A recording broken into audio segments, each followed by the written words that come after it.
This is a naturally occurring diamond whetstone. Only the luckiest of people find these. It takes a little bit of instinct and using your nose. Or that's how I did it anyway. A naturally occurring diamond whetstone is going to have two sides, a rough side and a smoother side. And I know, and I can tell from previous wear marks, that this one was used a long time ago by some Native American craftsmen or warriors who sharpened their tools on this exact same whetstone, which I then found probably a couple hundred years later. So here's how I do it. I take some spring water. I just dump a little spring water right there. We don't have to get it crazy wet.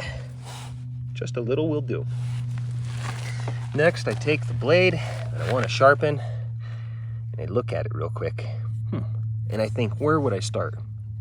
And I've now identified this would be the best place to start. So it's just a gentle process of allowing the weight of the blade itself to do the job of putting on its own edge.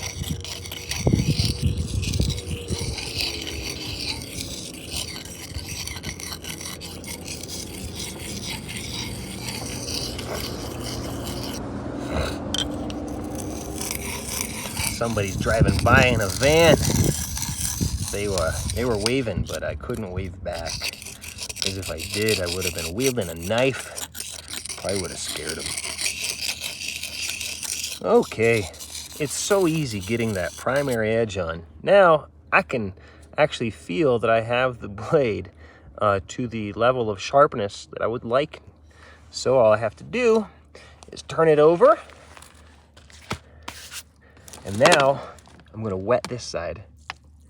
And you see, in the middle is where it was previously worn, and the middle area would be ideal for sharpening an axe blade. But around the outsides here, I have some really nice, smooth, yet uneven surfaces. And that's going to give me a really great, smooth, but uneven edge on my knife. And that, an uneven edge, by the way, guys, when it's all to the equal level of sharpness, but it has varying degrees of, let's say, equality throughout the blade, then you're actually going to get the best use, the most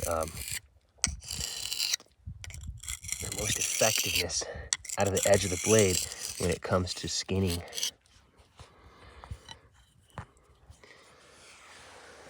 One of the reasons that natural things like obsidian are able to be so much sharper than steel is exactly because of the reason I told you.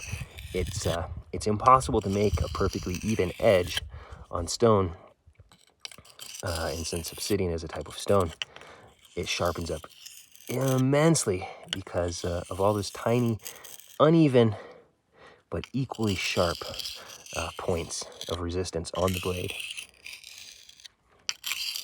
And now, that is a blade that is ready for work. This is a blade that could do anything. It could skin out a coyote. Oh, it could clean a turkey. Or it could whittle an arrow.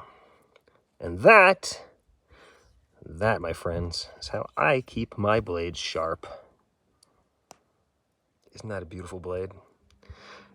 If you're thinking about getting yourself a new knife, I'd recommend taking a trip all the way down to Navajo Nation, going into one of those Native American shops, and ask the elder working there, ask the oldest person working there to look at you and pick a knife for you based on how they see you and feel you.